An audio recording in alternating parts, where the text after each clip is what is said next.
Welcome to another video by LDS Nerds, the Obscure Gospel History series. In this video, we explore the origins of the church hospital system. During the early years of settling Utah, most pioneers lacked medical knowledge, which led to deaths, including high rates of both maternal and infant mortality. Actual university-trained doctors were few at this time, and some practiced what came to be known as a heroic brand of medicine, which often left the patients in a worse state after treatment than what the condition caused in the first place. As such, mistrust of these medical practitioners was common, and Brigham Young instead advised Thomasonian practices of care for the sick. Mild food, herbs, and rest combined with priesthood blessings going into the Civil War period. The practice of midwifery in 19th century Utah was common, and not just as a profession. It was often a religious calling. In each stake, 2 or 3 midwives were called and usually given a blessing by their leaders. In addition to attending births, midwives were often responsible for the general medical care of settlements across the area. Early midwives usually had no formal instruction, instead receiving hands-on training from other experienced midwives. By the 1870s, medical practices had advanced following the Civil War, and the railroad had more closely connected Utah with the rest of the country. Church leaders then began to consider ways that saints could receive professional education in the eastern United States, where most formal institutions existed.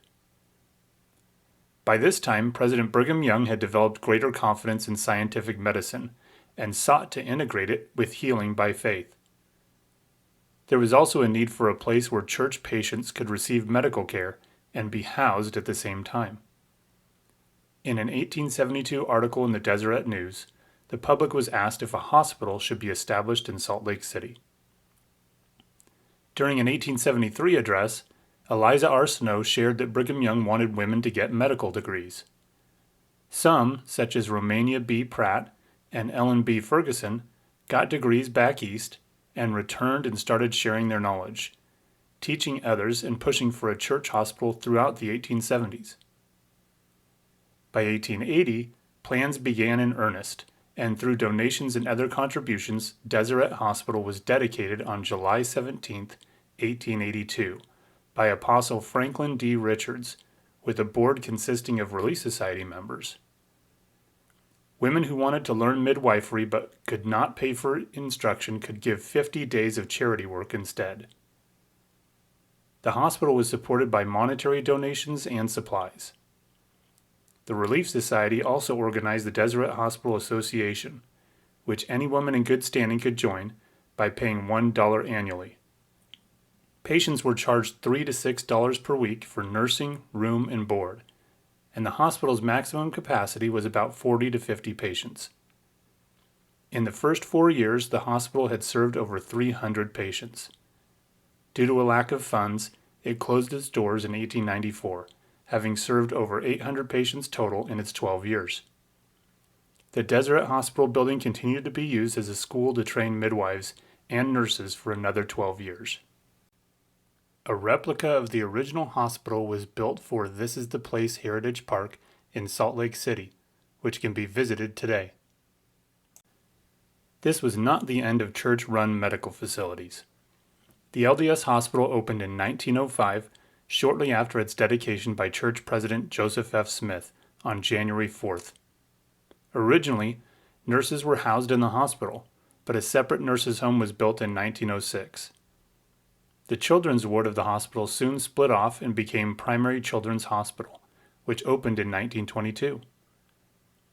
The Relief Society Nursing School continued and made a big leap forward in 1920 when the program moved into the LDS Hospital, but national training standards did not allow 2 nursing programs to operate, and the Relief Society Nursing School closed in 1924. Nurses trained in hospitals provided professional care for patients, making advances in medical treatments possible. After the 1920s, nurses increasingly provided their care exclusively in hospitals. The LDS Hospital continued to expand until it had 15 branches under the direction of the Church of Jesus Christ of Latter-day Saints. All operated under the direction of the presiding bishopric until 1970, when the Health Services Corporation of the church was organized, and a commissioner of health was appointed to oversee the health needs of the church and coordinate the care offered. In 1975, the church transferred the operation of the hospitals to Intermountain Healthcare, a nonprofit organization which runs the system today. The push for women to get medical knowledge and bring it back to Utah, plus the establishment of hospitals, revolutionized medical care for early saints. Countless lives were benefited, and the repercussions are still felt in our day. That's all for this video. Be sure to tell us in the comments any topics you would like to see covered under the Obscure Gospel History series. Thanks for watching another LDS Nerds creation. Visit our store for geeky gospel-themed merchandise.